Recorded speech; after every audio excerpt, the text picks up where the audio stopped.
তোমার কেউ রবে না, যখন তোমার কেউ রবে না, তখন রবেন মওলা পাক। আল্লাহ রে ডাকে রে বান্দা, আল্লাহ রে ডাকে রে বান্দা, আল্লাহ বলে ডাক। ও তারে ডাকেলে তোর, ও তারে ডাকেলে তোর জীবনের গুনাহ হবে না। আল্লাহ রে ডাকে রে বান্দা, আল্লাহ রে ডাকে রে বান্দা, আল্লাহ বলে ডাক। খারাপ হইতেছে? বেজার হইতেছেন? কষ্ট হয়নি তো? এবার আমি আপনাদের কাছে চলে যাই। যেই মা এত সুন্দর করে, এত মেহনত করে, এত কষ্ট করে, যে আল্লাহর কাছে ওয়াদা করে আসলাম, এবার বন্ধুগণ আল্লাহ নবী ঘোষণা দিল, মার খেদমত করবা, মার খেদমত করবা, মার খেদমত করবা, এরপরেই বাবার খেদমত। ও বন্ধু, যার মা আছে পায়ে হাত দিয়ে বলে গেলাম, মায়ের পায়ের নিচে সন্তানের জান্নাত। নবী আমার একবার ঘোষণা দেয় না, দুইবার তিনবার ঘোষণা করেছে। আর বাবা হইল জান্নাতের দরজা। জোরে জোরে বলুন সুবহানাল্লাহ। মার কথা কি বলে বুঝাবো? ও বন্ধু, আজকে জুমার নামাজ পড়ার পর আমি আমার মার ঘরে চলে গেলাম। আমার মা এখনো দুনিয়ায় বেঁচে আছে জৈব অবস্থায়। আমি প্রত্যেক দিন, যেই দিন আমি জলসা থেকে চলে আসি, আমি আমার মার কাছে চলে যাই। আমার মা চকির উপরে শুয়েছিল। আজকে জুমার নামাজের পরে আমার মা দরজায় একটা চৌকাঠ লাগানো আছে। আমার সাথে একটা ছোট্ট ছেলে ছিল, ছোট্ট ছেলেটাকে সঙ্গে করে নিয়ে যাইতেছি। হঠাৎ করে চৌকাঠের সাথে আমার ঠ্যাংটা লেগে বললো, আমার মা উহ বলে শব্দ করলো। আমি শব্দ করি নাই, সঙ্গে সঙ্গে আমি আমার মার কাছে চলে গেলাম, সালাম দিয়ে ঘরের মধ্যে ঢুকলাম। আমি বললাম, মা হাতটা গিয়ে দেন, একটু মুসাফা করি। আমার মা তাড়াতাড়ি করে উঠে বললো, হাত ধরে আমি মুসাফা করলাম। আমি বললাম, মা ও মা, আজকে সেই বরপাড়া ডিস্ট্রিক্টে জলসা করার জন্য যাইতেছি। সঙ্গে সঙ্গে আমার মা চোখের থেকে পাও দুটো নামাইয়া বসে বললো। আমি মায়ের পায়ের উপরে হাত রাখিয়া হাতের উপরে চুমো দিলাম। আমার মা ডাক দিয়ে বলে, বাবা তুমি যখন জলসা করার জন্য যাও, আমার পায়ে হাত রেখে তুমি হাতে চুমা দাও না, যাও কেন? আমার তো আরো 4টে বেটা আছে, তারা তো চুমা দেয় না। আমি বললাম, না, জন্মের পর থেকে দুনিয়ায় আসিয়া তোমার মুখটা দেখতে পারি নাই মা। হাদিসের মধ্যে আছে, কোন সন্তান যদি মায়ের মুখের দিকে নেক নজরে একবার তাকায়, হাসি মুখে, একটা কবুল হজের সব আল্লাহ তার আমল নামায় দেয়। জোরে বলুন সুবহানাল্লাহ। আমি তো আপনার মুখ দেখতে পারি নাই, কিন্তু হাদিসের মধ্যে আছে, কোন সন্তান যদি মায়ের পায়ের উপরে হাত রেখে মাথাটা যাতে নিঃস্ব না করে, ওই হাতে যদি চুমু দেয়, ওই মায়ের সন্তান যখন জান্নাতে চলে যাবে, জান্নাতের দেওয়ালের সঙ্গে দাগ লাগানো থাকবে।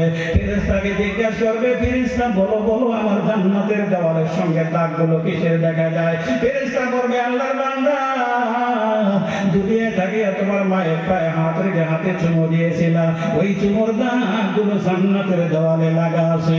জোরে জোরে বলুন সুবহানাল্লাহ।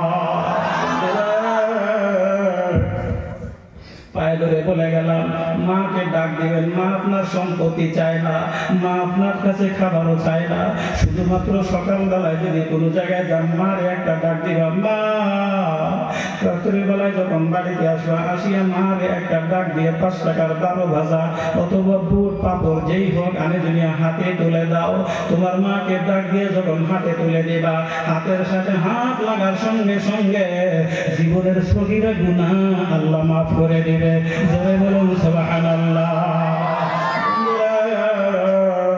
পায়ে ধরে বলে গেলাম, যার মা আছে বাবা আছে, একটু খেদমত করবা, মা বাবার খবর লবা। মার কথা, মার খবর যদি না লও, যদি মাকে না ডাকো, তোমার কিসমত, তোমার কপাল নষ্ট হয়ে যাবে। দয়া করে পায়ে ধরে বলে গেলাম, মা বাবার খেদমত করবা, মা বাবার খেদমত করবা, মা বাবাকে কিছু হাদিয়া দিবা। ও মা, আমার সোনার বুঝান, তোমাদের পায়ের নিচে হইল সন্তানের জান্নাত। মা তাহলে তোমার দাম এই দুনিয়ার মধ্যে কত আছে মা গো? একটু গভীর মনোযোগ দিয়ে শুনবা আমার বরপাটা ডিস্ট্রিক্টের মা বোনেরা, গভীর মনোযোগ। আল্লাহ নবী সাল্লাল্লাহু আলাইহি ওয়াসাল্লাম জানিয়ে দেয়, মা বোনেরা যদি চারটা কাম দুনিয়ার মধ্যে করে যাইতে পারে, আল্লাহ নবী বলল 8টা জান্নাতের দরজা খুলে দেওয়া হবে। যেই দরজা পছন্দ হয় ওই দরজা দিয়েই জান্নাতে প্রবেশ করতে পারবে। জোরে জোরে বলুন সুবহানাল্লাহ।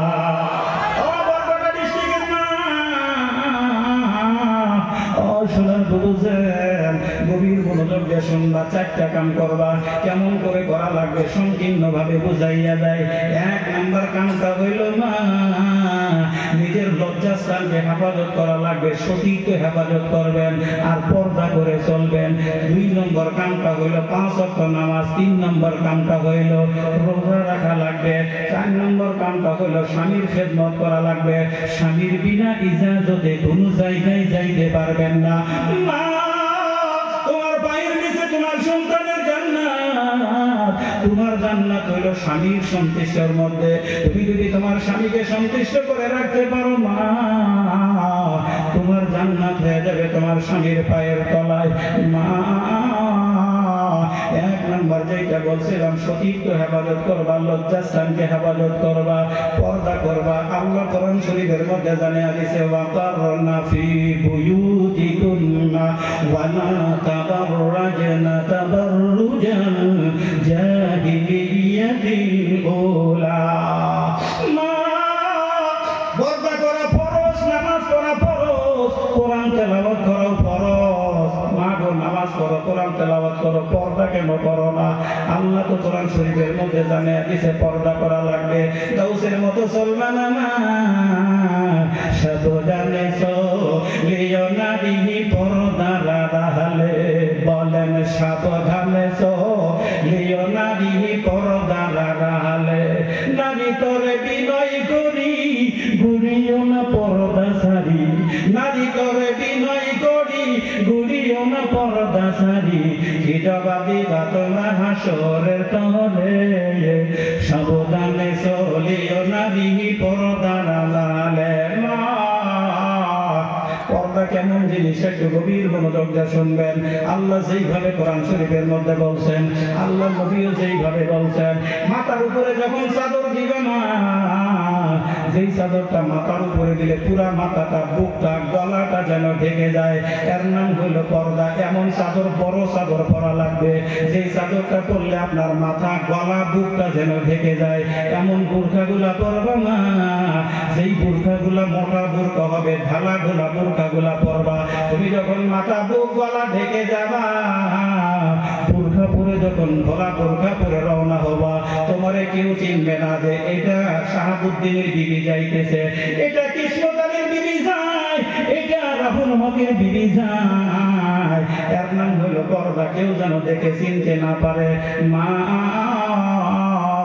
পর্দার কথাটা একটু সামান্য এঙ্কেলে বুঝাইয়া যায়। আল্লাহ নবীর কলিজার টুকরা, আল্লাহ নবীর প্রিয় সাহাবা হযরত আবু বকর সিদ্দিক, তার বিটির নাম ছিল আয়েশা। নবীজির সঙ্গে 6 বছর বয়সে যখন রেজিস্টার হয়ে গেল, এবার আল্লাহর নবীকে 9 বছর যখন হয়ে গেল, আবু বকর ডাক দিয়া কয়, হুজুর গো, আপনার বিবি আয়েশাকে আপনি ঘরে নিয়ে আসেন। নবী আমার 9 বছর বয়সে আয়েশাকে ঘর নিয়ে গেল। এবার নবীর সংসার করে আয়েশা। হঠাৎ করে একদিন আবু বকরের মনে বলল, বিবিকে ডাক দিয়া বলল, বিবি গো,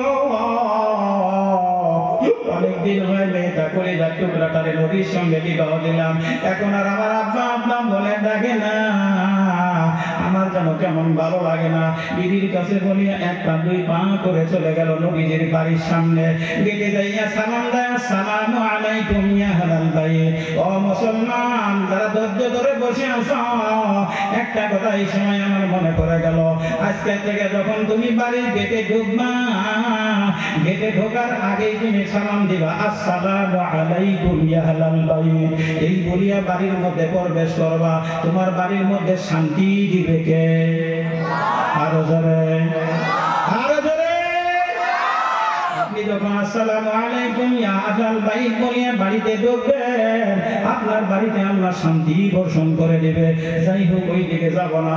আল্লাহ রাব্বুল আলামিনের নবী বাড়িতে যখন সালাম দিয়ে ঢুকলো, আয়েশা সালামের জবাব দিয়ে এবার দুই বাপ বেটি বসে একসঙ্গে গল্প করতেছে। নবী আমার দিনের কাজের জন্য চলে গেছে। এবার অনেক টাইম গল্প করতে করতে হঠাৎ করে নবী সালাম দিয়ে বাড়ির মধ্যে প্রবেশ করলো। এবার তাকায় তাকায় দেখে রে, তার সুন্দরী রমণী তন্বী তরুণী বিবি বাবার সাথে গল্প করতেছে। একটা চুল কাপড়ের নিচ দিয়ে বাহির হইয়া বাতাসে হেলাডোলা করতেছে। আল্লাহর নবী চোখ গরম করে ঘরের মধ্যে প্রবেশ করলো। এবার আয়েশা বুঝতে পারলো, বাবার কাছ থেকে বিদায় নিয়ে আয়েশা থরথর করে কাঁপতে কাঁপতে ঘরে যেয়ে বলে, হুজুর, প্রাণের স্বামী ইয়া রাসূলুল্লাহ, আমি আপনার কি অপরাধ করলাম আপনি চোখ গরম করলেন? এর নবী ডাক দিয়া কয়, ও সুন্দরী রমণী বিবি আয়েশা, তুমি যখন তোমার বাবার সাথে গল্প করতেছিলা, একটা চুল কাপড়ের নিচ দিয়ে বাহির হইয়া বাতাসে হেলাডোলা করছে। ওইসা তুমি পর্দার খেলা করেছো। সঙ্গে সঙ্গে দুই পা জড়াইয়া ধরে বলে, স্বামী গো, আপনি যদি মাফ না করেন আল্লাহ আমারে মাফ করবে না, দয়া করে আল্লাহর রাস্তে আমারে মাফ করে দেন। আল্লাহ নবী বলল, যাও, তোমারে মাফ করে দিলাম। ধরে বললাম সুবহানাল্লাহ। এ বন্ধু, একটু ব্রেকের মধ্যে নেই, ব্রেকের মধ্যে নেই। বিবিকে বাইকের পিছনে তুলিয়া লইয়া চুল উড়াইতে উড়াইতে যায়, যায় না নাই? ধরে বলো, যায় না নাই? যেই নবী এত কড়া শাসন করলো আয়েশা সিদ্দিকার উপরে, তুমি কেন তোমার বউকে চুল ছাড়িয়া এবার বাইকে তুলে নিয়ে যাও? তোমার বউয়ের হাত পা বাইর হয়ে থাকে। এবার তোমারে জানায়, আমার মা বোনদেরকে আমি কোনোদিন দোষাই না। মা বোনদের হাদিস কোরআনের মধ্যে মা বোনদেরকে দোষানো নিষেধ আছে। অনেক বক্তা বয়ান করে মা বোনদেরকে অনেক কিছু করে থাকে, আমি বলবো না। ও বন্ধু, তোমাকে বুঝাই, তুমি তো বাজারে যাও, তোমার বউ তো বাজারে যায় না, তোমার মা তো বাজারে যায় না। বলো তো, বাজারে যায় কোনোদিন ছিলানো কলা দেখছো নাকি? কি দেখছো? ছিলানো আম দেখছো? দেখো নাই? তাহলে তুমি কেমন করে তোমার বউকে হাত পাও চুল বাহির করে রাস্তা দিয়ে নিয়ে যাও? মশামাছি পড়ে না? কি পড়ে না? নাই মশামাছি পড়ে না? নাই ওই বউ মশামাছি পড়ে আবার রাত্রে গেল। কি দোষ কার? বলেন, দোষ কার? মা বোনদের দোষ? মা বোনদের কোনো দোষ নাই তো, আমি নিয়ে যাই তো। কি আমি কথা ঠিক বলছি না বেটি? আমার সোনার মা জান, একটু হুঁশিয়ার হবেন না। পর্দার কথাটা বলতেছি মা, গভীর মনোযোগ দিয়ে শুনবা। ও মা, দয়া করে চুলটাকে হেফাজত করবা, চুলটাকে হেফাজত করবা। কারণ এই চুলের মধ্যে 14টা গুণ আছে। জোরে বলেন, কয়টা গুণ আছে? 14টা গুণ আছে চুলের মধ্যে মা। এই চুল যদি তুমি হেফাজত করো, 14টা গুণ তুমি পাবা। আমি যদি চুলকে হেফাজত না করো মা, মরার সঙ্গে সঙ্গে তোমার চুলের মধ্যে আগুন লাগা দেবে। জোরে বলুন নাউযুবিল্লাহ। এক নম্বর কথাটা শোনাইয়া যায়, তুমি সারাদিন চুল বাঁধিয়া রাখলাও, কাপড় দিয়ে ঢেকে রাখলাও, দিন পুরুষকে দেখাও নাই। রাত্রির বেলায় যখন তুমি তোমার স্বামীর বিছানায় চলে যাবা মা, চুলের কাপড় খুলিয়া বেনি খোপাগুলো খুলে দিবা, চুল সারিয়া সুন্দর করে সিটি কাটবা, সুন্দর করে চুলগুলো সাজাইয়া নিবা। এবার সাজানোর পর স্বামীর অপেক্ষায় থাকবা। তোমার স্বামী যখন বিছানায় চলে যাবে, তোমার সাজানো সুন্দর চুল, এই চুলটাই তো সর্বপ্রথম তোমার স্বামীর চোখে পড়ে যাবে।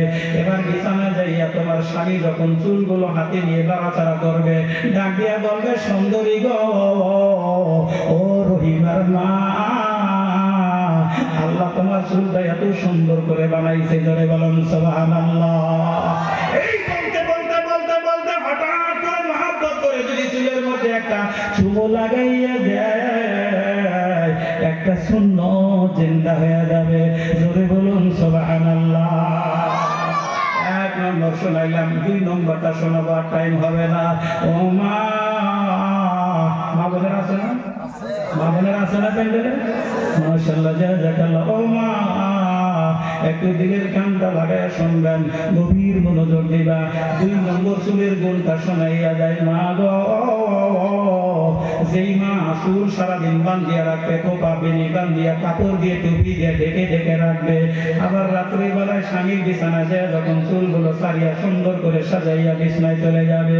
এবার স্বামী চুলগুলো লাড়াচাড়া করতে করতে একটা কথা আমার মনে পড়ে গেল, বন্ধু স্বামী স্ত্রী যখন শুবেন এক বালিশের মধ্যে শুবেন, লম্বা করে একটা বালিশ বানাবেন, লম্বা করে একটা বালিশ বানাবেন। আমি কিন্তু স্বামী স্ত্রী এক বিছানায় শুই, আমি কিন্তু স্বামী স্ত্রী এক থালার মধ্যে খানা খাই, আমি কিন্তু আমার ছেলে মেয়ে কিনে এক থালার মধ্যে খানা খাই। ও বন্ধু গভীর মনোযোগ, আপনারা জানেন, আপনাদের ইমাম সাহেব জানে, সুলাইমান এই মসজিদের ইমাম। আমার ছেলে এবার একটা মুফতি শেষ হবে রমজানের আগে, দুইটা মাদ্রাসার মধ্যে আছে। গভীর মনোযোগ দিয়ে আদর্শগুলো নবীর সুন্নাতগুলো মানবে, কারণ জটিল বেমারগুলো আল্লাহ দূর করবে। কত টাকা জমা করেন বন্ধু, গুয়াহাটি হাসপাতালে গেলে 3 লাখ চলে যায়, 6 লাখ চলে যায়। যদি বলুন ঠিক না বেঠি বন্ধুরা, ও সোনার মাজান, বেমারগুলো কোথা থেকে আসে? তোমার চুলের মধ্যে আবহাওয়া চলে যায়, তোমার চুলের মধ্যে দূষিত হাওয়া চলে যায়। ওই চুল নিয়ে তোমার স্বামী সারাদিন সারা রাত্র ভরা শুয়ে থাকে, ওই চুলগুলো সঙ্গে মা খোদার কসম করে বলে যায়, আজকে থেকে চুলগুলো কাপড় দিয়ে টুপি দিয়ে ঢেকে রাখবা, চুলগুলো বাঁধিয়ে রাখবা, কারো দেখাইবা না। এবার রাত্রিবেলায় যখন বিছানায় স্বামীর বিছানায় চলে যাবা, চুলগুলো সুন্দর করে সাজা এলোমেলো করিয়া যদিও বিছানায় পড়ে থাকে, হঠাৎ করে এক বালিশের বিছানায় 2 স্বামী স্ত্রী থাকবে। হঠাৎ করে যদি 4-5টা 10টা চুল যদি এবার তোমার স্বামীর মাথার নিচে পড়ে যায়, ওই মুহূর্তের মধ্যে যখন তোমার স্বামীর মাথার নিচে চুলগুলো পড়ে গেল, তুমি যখন লড়াচড়া করবা, তোমার মাথার চুলে টান লেগে উপ শব্দ ব্যবহার করবা, ওই তোমার কষ্টের বিনিময় তোমার স্বামীর মাথার নিচে তোমার 4-5টা চুল আছে। জীবনেও তোমার স্বামীর ডায়াবেটিস, ক্যান্সার, টিউমার, অ্যাপেন্ডিক্স, পেটে পাথর হবে না। জোরে জোরে বলুন সুবহানাল্লাহ। পর্দার কথা ছেড়ে দিলাম, এবার 5 ওয়াক্ত নামাজ পড়বা। ও মা, 5 ওয়াক্ত নামাজ পড়বা। নামাজ কেমন বাধ্যতামূলক মা? গভীর মনোযোগ দিয়ে শুনবেন। গর্ভবতী মহিলা, এবার সন্তান প্রসব হবে, মাথাটা বের হয়ে গেছে, সারা শরীরটা ভিতরে আছে, এমন সময় রক্ত যদি বন্ধ হইয়া যায়, মাথাটা গর্তর মধ্যে রাখিয়া ইশারায় নামাজ পড়তে হবে, তবু নামাজ মাফ হবে না। জোরে বলুন সুবহানাল্লাহ। ও বরকাতা ডিস্ট্রিক্টের মুসলমান, নবীর উম্মতের দল অন্যদিকে বুঝাইতে পারবো না, কারণ 3 দিন যাবিও তো জলসাইটা। ও সোনার বন্ধু, নদীর মধ্যে সাঁতরাও। তোমাদের এইদিকে বানাস নদী আছে, বেকি নদী আছে, আছে না নাই? তাই বলেন আছে না নাই? এই বেকি নদী বানাস নদীর মধ্যে পড়ে গেলাও, এবার এই কিনার নাই ও কিনারও নাই, সাঁতার কাটতেছো। এমন সময় তোমার কানে যদি মসজিদের আজান যায়, যুবক পানির মধ্যে সাঁতরায় ইশারায় নামাজ পড়তে হবে, তবু নামাজ মাফ হবে না। জোরে বলুন সুবহানাল্লাহ। 3 নম্বরে চলে আসলাম, এবার রমজান মাসে রোজা রাখবেন। ও মা, তোমাদের জন্য নামাজ হারাম আছে কোন টাইমে, এটা আলিমদের কাছে জিজ্ঞাসা করে জেনে নিবা। মা, রমজান মাসে রোজা রাখবা। 4 নম্বরে চলে আসুন মা, ও সোনার প্রধান, 4 নম্বরে স্বামীর খেদমত করবা। স্বামীর বিনা ইজাজতে কোনো জায়গায় যাবেন না। মা, তোমার মতো মা ছিল বিবি আসিয়া। ও মা, তোমার মতো মা ছিল বিবি রহিমা। ও মা, গভীর মনোযোগ দিয়ে শুনবা। তোমার স্বামী তো ফেরাউন না, কারণ কেন তুমি স্বামীকে সন্তুষ্ট করতে পারো না? মা, তোমার কাছে 32 প্রকার ভালোবাসা আছে, তুমি যদি একটা ভালোবাসা উজাড় করে দাও, তোমার স্বামী তোমার সাথে জীবন দেওয়ার জন্য রাজি হবে। জোরে বলুন ঠিক না বেটি? গভীর মনোযোগ দিয়ে শুনবা। আসিয়ার নামটা তো শুনছো মা? আসিয়া ফেরাউনের সংসার করে, মনে মনে কালেমা পড়ে। ও মা, হঠাৎ করে আসিয়ার স্বামী ফেরাউন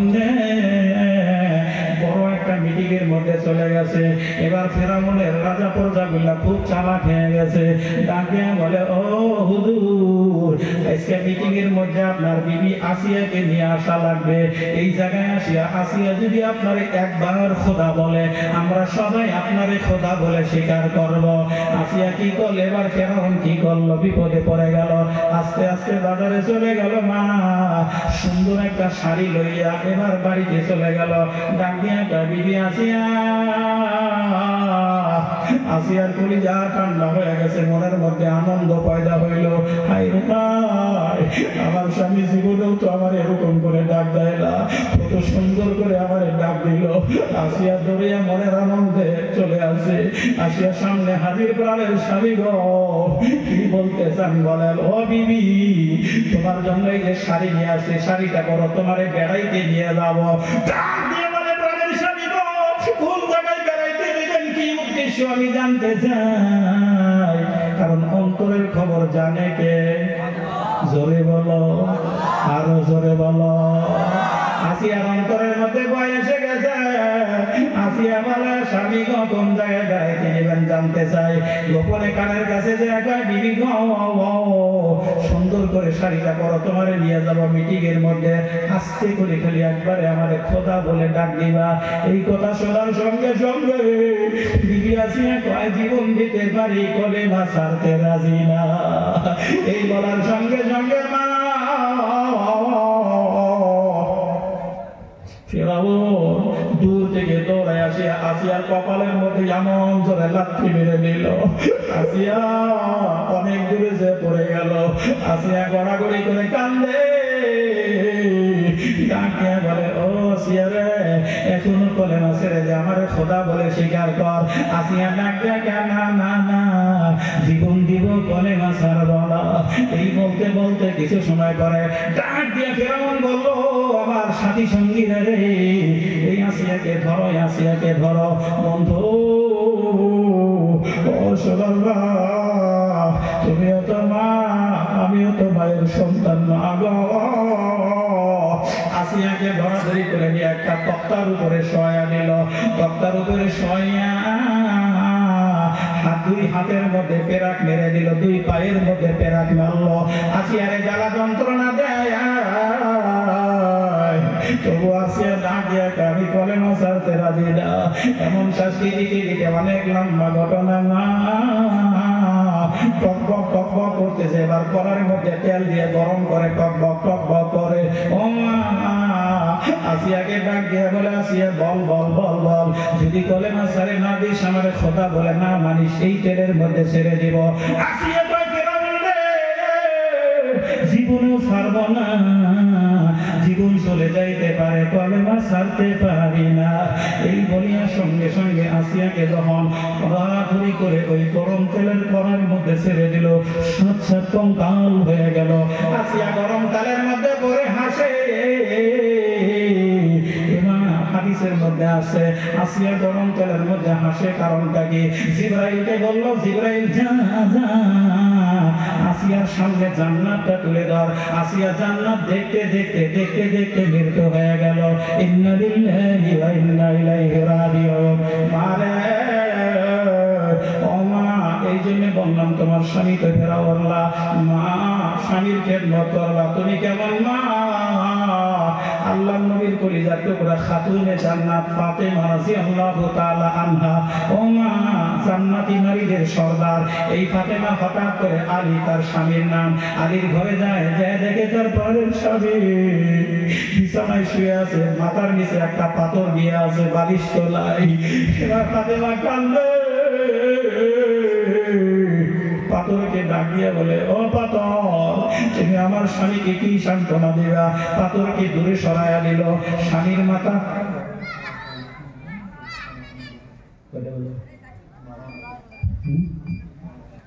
ও সাধারণ একটু গভীর মনোযোগ দেবেন। এবার পাথরটা সরাইয়া আস্তে করে ফাতেমা, এবার ফাতেমা তার স্বামীর মাথাটা কোলার মধ্যে নিয়ে বিলটি দিতেছে। এবার ফজরের আগে আলী চেতন পাইল, চেতন পেয়ে দেখে ফাতেমা কোলার মধ্যে মাথায় নিয়ে বিলটি দেয়। ডাক দিয়ে বলে, ফাতেমা গো, তুমি তো জান্নাতি নারীদের সর্দার, তুমি কেন এত কষ্ট করো? এবার ডাক দিয়ে বলে, ও স্বামী, ইবাদত বন্দেগী করে জান্নাতি নারীদের সর্দার হয়ে গেছে, আপনি স্বামীর খেদমত করে জান্নাতের মালিক হতে চাই। জোরে জোরে বলুন সুবহানাল্লাহ। একটু জিকির করেন লা ইলাহা ইল্লাল্লাহ মুহাব্বতে লা ইলাহা ইল্লাল্লাহ জোরে লা ইলাহা ইল্লাল্লাহ সবাই পড়ে লা ইলাহা ইল্লাল্লাহ লা ইলাহা ইল্লাল্লাহ লা ইলাহা ইল্লাল্লাহ লা ইলাহা জবান খোলেন লা ইলাহা ইল্লাল্লাহ। হায়রে আসিয়া খালের প্রেমের খেলা, ফেরাউন গায়ে কত যন্ত্রণা, বলেন আসিয়া খালের প্রেমের খেলা, ফেরাউন গায়ে কত যন্ত্রণা, তহবু আসিয়া সারল না বলবে, তহবু আসিয়া সারল না বলবে না বিজিরি কো লিমান লা ইলাহা ইল্লাল্লাহ।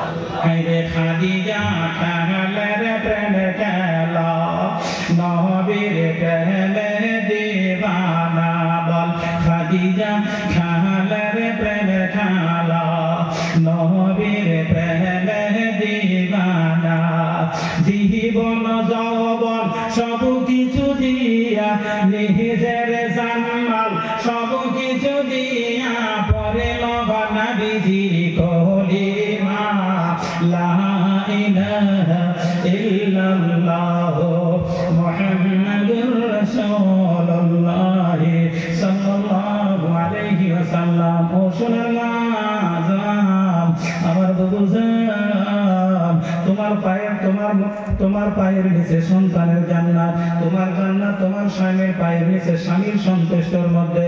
কেমন করে স্বামীর সন্তুষ্ট করবা মা, একটু গভীর মনোযোগ দিয়ে শুনবা। একদিন জিবরাইল আসিয়া খবর দিল, হুজুর আপনার 11 জন বিবি আছে, যত যেই খেদমত বেশি করবে অত জান্নাতে আল্লাহ বেশি করে জায়গা দিবে। জোরে বলুন সুবহানাল্লাহ।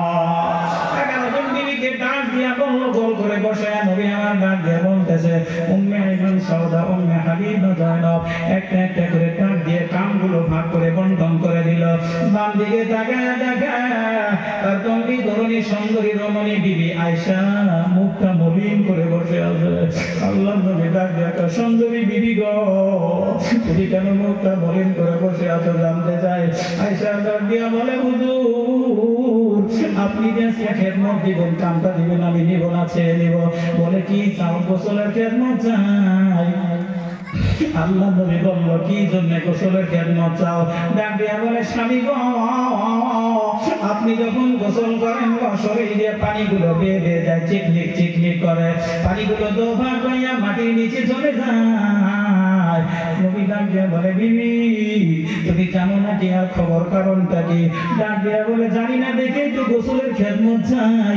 আল্লাহ নবী বলল, শোনো শোনো বিবি আয়েশা, মক্কা মুকাররমায় আরবের ময়দানে এই মদিনার মধ্যে আমার গোসলের পানিগুলো মাটির নিচে চলে গেছে।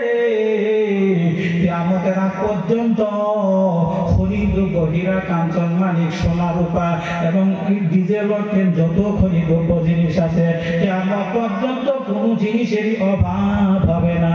জোরে বলুন সুবহানাল্লাহ। এবার নবীজি আয়েশাকে গোসলের খেদমত দিল। সকালবেলা আয়েশা নবীজির লইয়া গোসলখানায় চলে গেল বাথরুমে। নবীজির ওযু বানাইয়া দেয়। নবীজির মাথার উপরে পানি ঢুকেছে। একটু গভীর মনোযোগ দিয়ে শুনবা।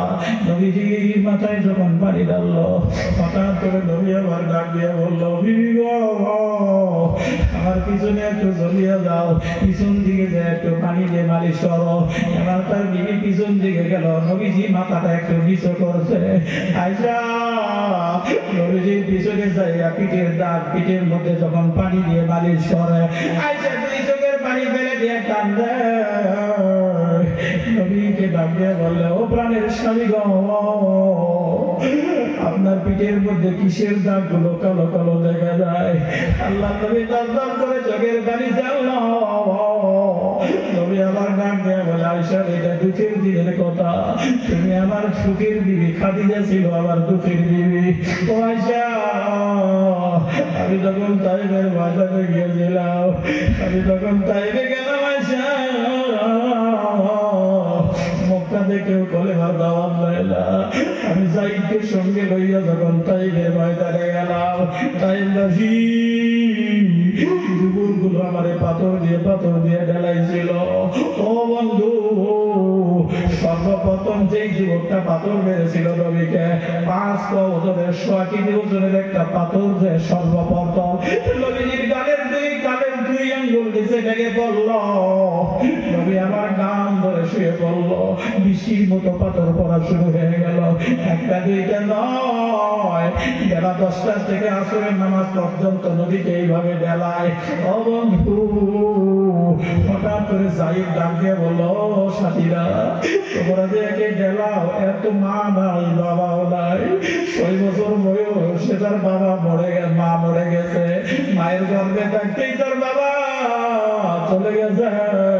এই সুন্দর মানুষটারে তোমরা এত মারামার লাও, তাও কি তোমাদের আপত্তি মেটে নাই? ছেলেগুলোর মায়া বলো। যাই হোক, নবীজির কাছে এবার যায়েদ পিছনে চলে গেল, নবীর পায়ে পড়ে বলে, আল্লাহ ঈসা নবীর মতো করে কি আমার নবীর উঠা দিলা, আমি ওইদিকে যাবো না আমার বন্ধুগণ।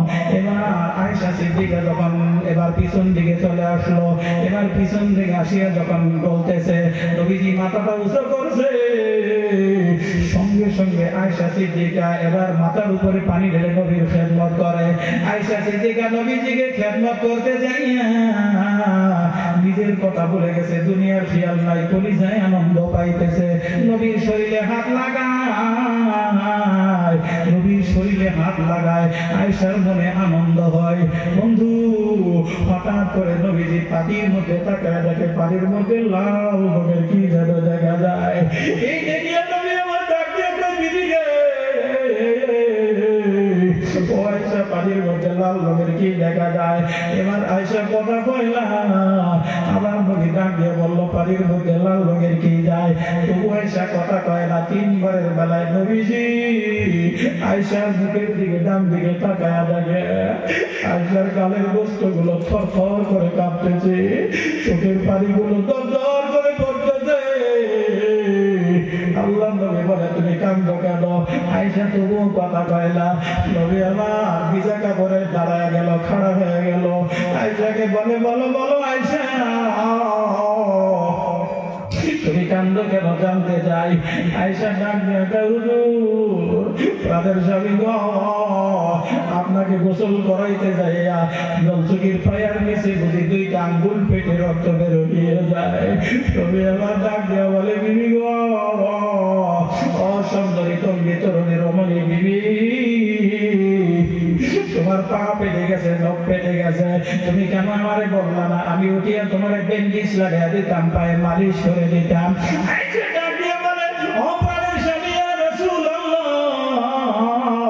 আজকে যদি আমি আয়েশার জীবনটা বাইর হয়ে যাইতো, আমি আয়েশার কলিজাটা যদি ফেটে যাইতো, তবু রাসূলুল্লাহ পাকের স্বামীকে আমি উঠে বলতাম, আল্লাহর নবী ভেজা কাপড়ে আয়েশা দুটি বুকের মধ্যে জড়ায়া ধরল। আয়েশাকে বুকের মধ্যে নিয়ে নবী আমার আকাশের দিকে তাকায়, কয়, আল্লাহ আয়েশা আমার জন্য যে খেদমত করেছে আমি খুশি হয়ে গেছি। আল্লাহ তুমিও খুশি হইও, কিয়ামতের ময়দানে সবাই সবাইকে হারায়া যাবে, আমি যেন আমার আয়েশাকে হারাইয়া না যাই। এই বলার সঙ্গে সঙ্গে জিবরাইল চলে আসছে। ও মা, জিবরাইল আসিয়া দেখে আয়েশা নবীর বুকের মধ্যে জড়াইয়া রাখছে। জিবরাইল একটু লজ্জা পাইল, শরম পাইল, সঙ্গে সঙ্গে 2 হাত দিয়ে চোখ দুটো ঢাকিয়া ধরলো, ডাকিয়া বলে, হুজুর সুখবর শুনে নেন, আল্লাহ সমস্ত কিছু আপনাদের স্বামী স্ত্রী আয়েশার খেদমত সব কিছু আল্লাহ দেখেছে। আল্লাহ আরশ মহল্লায় খুশি হইয়া এই মুহূর্তে আয়েশার জন্য এই দুনিয়ায় জান্নাতের সার্টিফিকেট পাঠিয়ে দিয়েছে। জোরে জোরে বলুন সুবহানাল্লাহ। ও সোনার মা জান, আমার গুরু জান, তুমিও তো মা, আমিও তো মা, মায়ের সন্তান, দয়া করে পায়ে ধরে বলে গেলাম, স্বামীর পায়ের নিচে জান্নাত। স্বামীকে যদি সন্তুষ্ট রাখতে চাও, জান্নাত যদি চাইতে চাও মা, মাঝে মাঝে স্বামীকে একটু গোসল করাইয়া দিবা, স্বামীর বতরের তেলগুলো লাগাইয়া দিবা, কারণ স্বামীর শরীরে হাত লাগলেই তো তোমার শরীরে আরাম এসে যাবে। ও মা, একটু গভীর মনোযোগ দিবা, সময় সংকীর্ণ আমার বলছে শেষ করার জন্য। ও সোনার বন্ধু, সব ভাষায় একটা কথা বুঝাইয়া যায়। আমি কিন্তু একটা আয়াত তেলাওয়াত করছিলাম, 2-3টা আয়াত তেলাওয়াত করছিলাম, তার দিকে যাইতে পারি না। আয়াতটা শুনবেন, ইয়া আইয়ুহাল্লাযীনা আমানু তাকুল্লাহা ওয়া কুনু মা'আস সাদিকিন। সুবহানাল্লাহু আকবার। আল্লাহ রাব্বুল আলামিন ডাকে ভাই ও বিশ্বাসী ইমানদার বান্দা বান্দীরা শুনিয়া দাও, জানিয়া দাও, তোমরা আমি আল্লাহকে ভয় করবা, আর তোমরা সত্যবাদীদের সঙ্গে চলবা। সলিহিন যারা, সাদিকিন যারা, ওলি আল্লাহ যারা, বুজুর্গ যারা, প্রশ্ন হয় হুজুর দুনিয়ার মধ্যে সত্যবাদী কারা, কেমন করে তাদেরকে চিনব? বুঝাইয়া যাই বন্ধুরে, আল্লাহ তোমাকে বেরেন দিছে, বিবেক দিছে, জ্ঞান দিছে, বুদ্ধি দিছে, যার মুখের দিকে তাকাইলে দেখবা এই মানুষটা আল্লাহওয়ালা, নামাজিওয়ালা, তার মুখের মধ্যে নূরের কিছু চিহ্ন দেখা যায়। যেই মানুষটাকে দেখবা সব সময় মাথায় টুপি থাকে, পাঞ্জাবি পায়জামা পেনবনে থাকে, যেই মানুষটাকে দেখবা আলিম মানুষ, যেই মানুষটাকে দেখবা সুন্নতি দাঁড়িয়ে আছে, মুখগুলো খাটো আছে, তোমার যদি পছন্দ হয় আল্লাহওয়ালা, তার সাথেই তুমি সঙ্গ দিবা। ও বন্ধু, ও বন্ধু, গভীর মনোযোগ দাও, বুঝাইতে যায়। এই জন্য সত্যবাদী যারা, বর্তমান সত্যবাদী কোন জায়গায় পাবেন? মাদ্রাসায় হুজুর আছে, মসজিদে ইমাম সাহেব আছে, হাজী সাহেব আছে, আপনাদের এলাকার মধ্যে একটা কথা বুঝাইয়া যায়, জাহান্নাম থেকে মুক্তি পাওয়ার রাস্তা হইল 4টা। আমি শেষের দিকে নিয়ে আসি। ও বন্ধু, জাহান্নাম থেকে মুক্তি পাওয়ার রাস্তা কয়টা? আরো জোরে, জোর হইল না? মুক্তি পাওয়ার রাস্তা হইল 4টা। 1 নম্বরে আলিম হওয়া লাগবে, 2 নম্বর আলিমের ছাত্র হওয়া লাগবে, 3 নম্বর আলিমকে মহব্বত করা লাগবে, 3 নম্বর আলিমের কথা শোনা লাগবে, 4 নম্বর আলিমকে মহব্বত করা লাগবে। খোদার কসম করে বলিয়া যায়, তোমার বাড়িতে চারিদিক থেকে আন্ধার হয়ে আসে, তোমার বাড়িতে বালা মুসিবত দেখা যায়, তোমার বাড়ির মধ্যে আন্ধার, টেনশন লেগে যায়, অশান্তি, জটিল বেমার, বহুত রকমের অসুবিধা। এই সুবিধাগুলো দূর করার জন্য যদি তুমি চাও, তাহলে আলিমকে ডাক দিয়ে বাড়িতে নিয়ে বসাও। যতক্ষণ আলিম তোমার বাড়িতে বসা থাকবে, ততক্ষণ পর্যন্ত আল্লাহর রহমত, বরকত, শান্তি, সুকিনা নাযিল হতে থাকবে। জোরে জোরে বলুন সুবহানাল্লাহ। বরকতার মুসলমান, আলিম দেখলে ফাঁক দিয়া যায়, ঠিক না বেদি? আলিম দেখলে দূরে সরে যায়, আলিমকে সালাম দেয় না। ও বন্ধু, জাহান্নাম থেকে মুক্তি পাওয়ার রাস্তা 4টা বলছি। পারলে বেটা বেটি সন্তানে আলিম বানাবেন। 2 নম্বরে তাও যদি না পারেন, আলিমের একটু ছাত্র হবেন, কিছু আলিমদের সাথে শিখবেন। তাও যদি না পারেন, আলিমের কথা শুনবেন, আলিম যা বলে সেইটাই করবেন। বলেন হুজুর, আলিমের কথা তো বলতে শুনতে বলেন, আলিমের কথা কেমন করে শুনি? কিছুগুলো আলিম তো ভালো না, আছে না নাই? তাই বলেন, আছে না নাই? আলিম যদিও খারাপ হয়, মানুষ খারাপ হইতে পারে, তার ইলম কি খারাপ? বলেন তো, ইলম খারাপ নাকি? ইলম তো ভালো আছে। ওই জন্য আলিমের কথা শুনবেন, আলিমকে মহব্বত করবেন। 5 নম্বর গ্রুপে যাবেন না, এই 4 নম্বর পর্যন্তই থাকবেন। আমার বন্ধুগণ, গভীর মনোযোগ দিয়ে শুনবেন। কেন? আল্লাহ নবী সাল্লাল্লাহু আলাইহি ওয়াসাল্লাম বললেন, ইন্নাল উলামা ওয়ারাসাতুল আম্বিয়া। আলিমরা হইল নবীর ওয়ারিস, নবীর সাগাই, নবীর আত্মীয়। আল্লাহ তার সম্পর্কে বলে দিলেন, কুল ইন কুনতুম তুহিব্বুনাল্লাহ ফাত্তাবিউনি ইউহিব্বুকুমুল্লাহ। হে নবী, তোমার উম্মত উম্মতীদেরকে বলিয়া দাও, কেউ যদি আমি আল্লাহকে পাইতে চায়, তারা যেন তুমি নবীকে ভালোবাসে, ইত্তেবা করে। জোরে বলুন সুবহানাল্লাহ।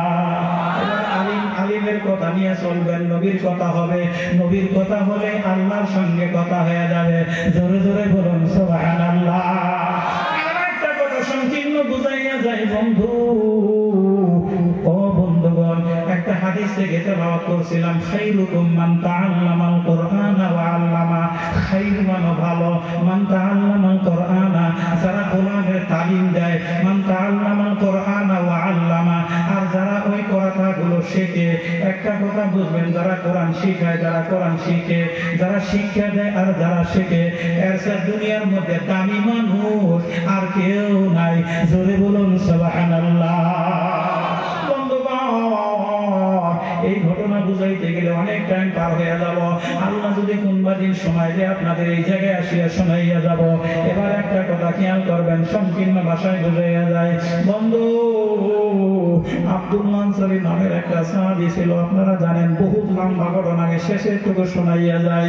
ও বন্ধু, মনে বড় আশা ছিল কিছু আলোচনা করব, না না না। আব্দুল মানসারির দুইটা সন্তান ছিল আমার বন্ধুগণ, 6 থেকে 8-9 বছর বয়স হবে। দুইটা সন্তান 3 দিন পর হইয়া যায়, এক লোকমা খানাও দিতে পারে না, একটা খেজুরও দিতে পারে না। আব্দুল্লাহ দুই স্বামী স্ত্রী এক কাপড়ে নামাজ পড়ে, বিবি গর্তের মধ্যে থাকে। আব্দুল মানসারি মসজিদে নববীতে নামাজ পড়ার জন্য চলে গেল। এবার সন্তান দুইটা ক্ষুধার যন্ত্রণায় সহ্য করতে পারে না, ঘরের দরজা খুলিয়া রাস্তার ওপারে যায়, দেখে একটা খেজুর গাছ দেখা যায়। খেজুর গাছের তলায় যাইয়া দুই ভাই ঘোরাঘুরি করতেছে। হঠাৎ করে ছোট সন্তান বড় সন্তানটা ঘাসের নিচে একটা খেজুর পাইছে। ছোট ভাইকে দেখায় না, না দেখাইয়া গোপনে গোপনে মুখের মধ্যে খেজুরটা তুলে দিয়েছে। ও বন্ধু, পিছন থেকে যার গাছ ইহুদি লক্ষ্য করে দেখলো, তাকাইয়া দেখলো, রে আব্দুল্লাহর বড় সন্তান আমার গাছের খেজুর খাইল। দৌড়াই ইহুদি আসিয়া কয়, আব্দুল্লাহর সন্তান, তুমি আমার গাছের খেজুর কেন খাইলা?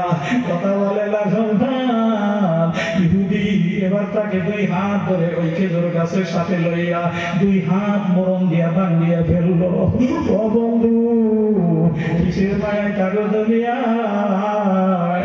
এবার সন্তানদের যখন গাছের সাথে বান্ধিয়া রাখলো, আব্দুল্লাহ মসজিদে নববী থেকে আস্তে ধীরে করে যখন বাড়িতে রওনা, আসিয়া দেখে রে রাস্তার ওপারে বাড়ির সামনে তার বড় সন্তানকে খেজুর গাছের সাথে 2 হাত মরণ দিয়া বাঁধছে।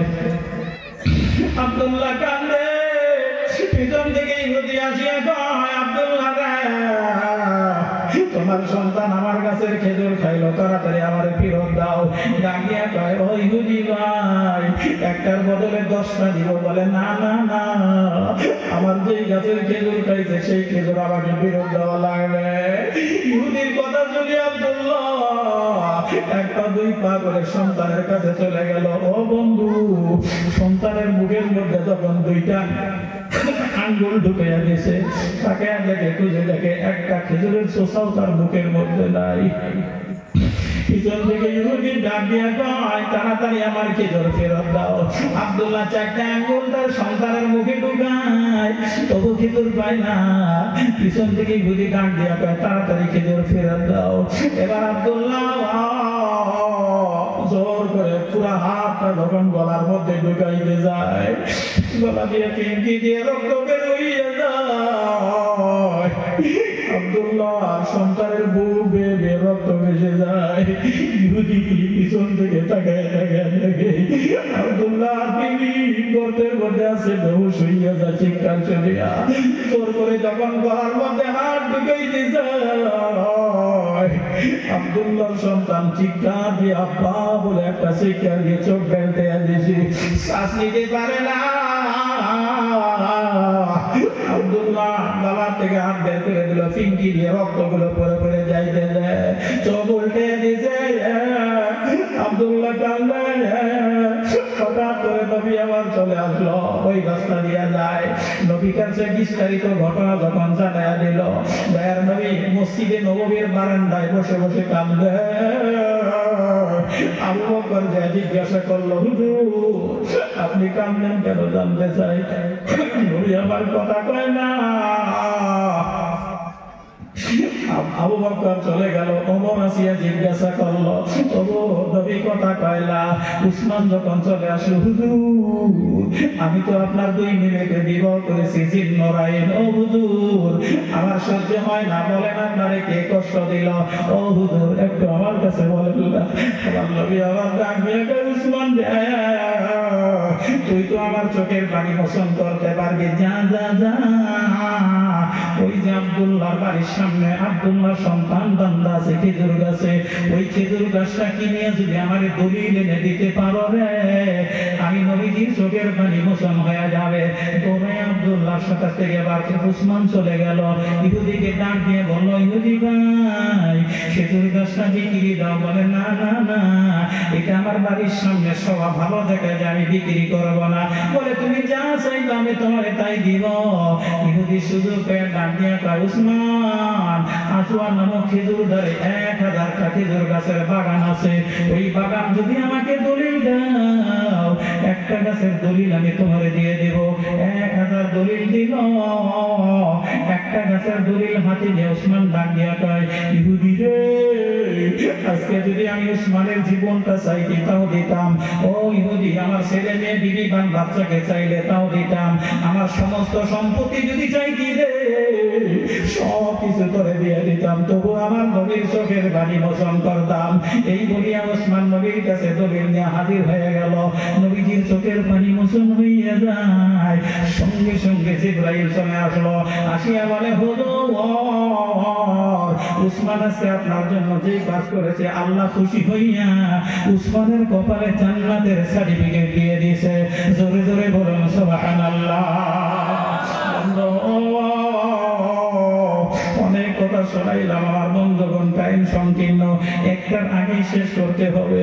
বন্ধুরে যার কথাগুলো শুনতেছেন পরিচয় দিয়ে দিছি, শুধুমাত্র মায়ের পেটে থেকে জন্মগত অন্ধ মানুষ, কোরআনের হাফিজ, মুসাফির, মজলুম অন্ধ মানুষের দোয়া আল্লাহ কবুল করে। আপনাদের এই কোন জলসাটার মধ্যে যারা এই জলসাটা করছে, এটা ঈদগাহ ময়দানের কমিটিও আছে, মসজিদের কমিটিও আছে, কবরস্থানের কমিটিও আছে। শুধু আমাকে একটা অ্যাঙ্গেলে বুঝাইছে হুজুর শুধুমাত্র উন্নতি কল্পের জন্য একটু সামান্য টান দেবেন কালেকশনের জন্য। এই জায়গায় অনেক বন্ধু আছেন হুজুর আমার যেমন দুঃখিনী মা নাই, বাবাও নাই, কলিজার টুকরা সন্তান কবরে আছে, দাদা দাদি নানা নানি কবরে, কারো বিবিও কবরে আছে। অনেক মানুষ এই জায়গার মধ্যে আছেন হুজুর অপারেশন থিয়েটারে 2 লাখ 4 লাখ টাকা খরচ হয়ে গেল। কোন আল্লাহর বান্দা আছেন হুজুর গো একটু দোয়া করবেন, মা বাবার জন্য, সন্তানের জন্য, স্বামীর জন্য, বিবির জন্য, বেমারের জন্য দোয়া করবেন। কোন আল্লাহর বান্দা আছেন হুজুর 5000 10,000 1000 500 টাকা আমি ডিমান্ড করব না, যে যা পারেন আল্লাহর রাস্তায় একটু আমার সাথে মুসাফা করবেন, আমি আপনার জন্য অন্তরস্থল থেকে আল্লাহর কাছে দোয়া করে যাব, আল্লাহ যেন সবার দান কবুল করে নেয়। জোরে বলো না আমিন। আসেন দয়া করে একটু মুসাফা করেন। 12:30 দোয়া করে আসেন দয়া করে। 500 1000 5000 10,000 যে যা পারেন, ডিমান্ড করবো না ইনশাআল্লাহ।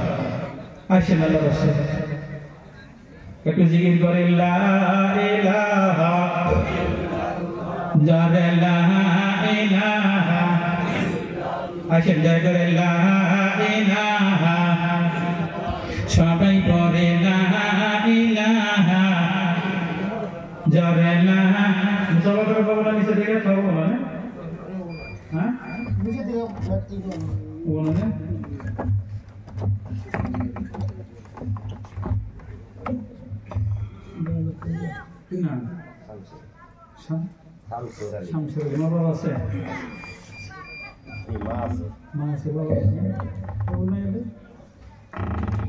দোয়া করি আল্লাহুম্মা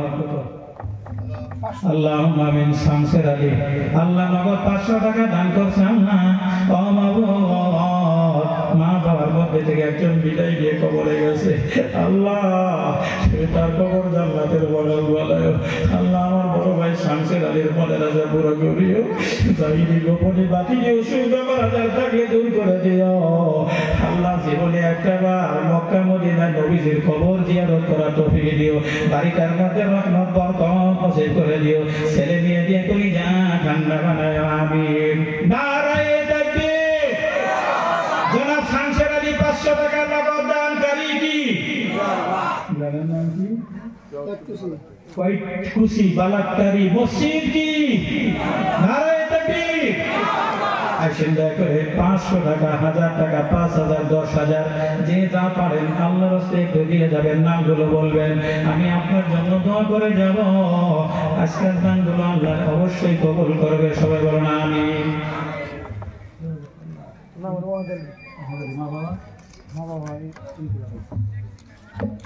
আল্লাহুম্মা আমিন। আমার ভাই ওয়াহিদ আলী আল্লাহ 500 টাকা নগদ দিয়ে দিয়েছে। বানাই বাবাও নাই, ও বাবা ওয়াহিদ আলীর মনে পড়ে গেছে আমি যখন ছোট্ট 6 মাস ছিলাম, মা রাতের বেলা ডাইনে শোয়াইতো, পেশাব করে দিলে আমার বামে নিত, বামে পেশাব তুলে বুকে রাখতো, বুকে পেশাব করে দিলে সারা রাত কোলায় নিয়ে কাটাইয়া দিত। আল্লাহ তুমি তার মা বাবার জান্নাতের ফয়সালা করিও।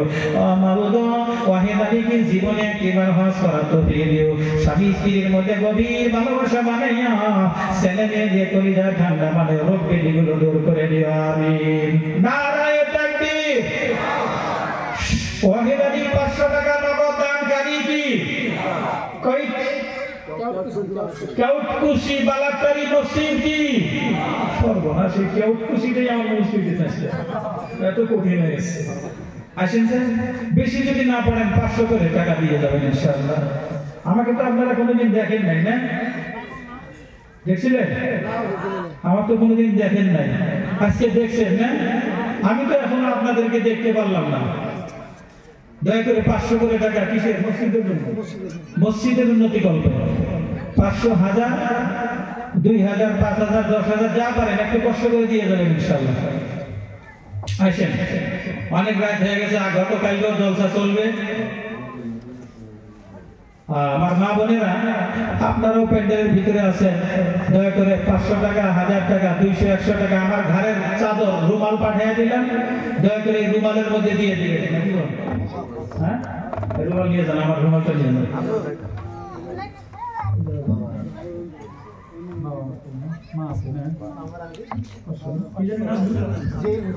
জিয়াল হোসেন আল্লাহুম্মা আমিন।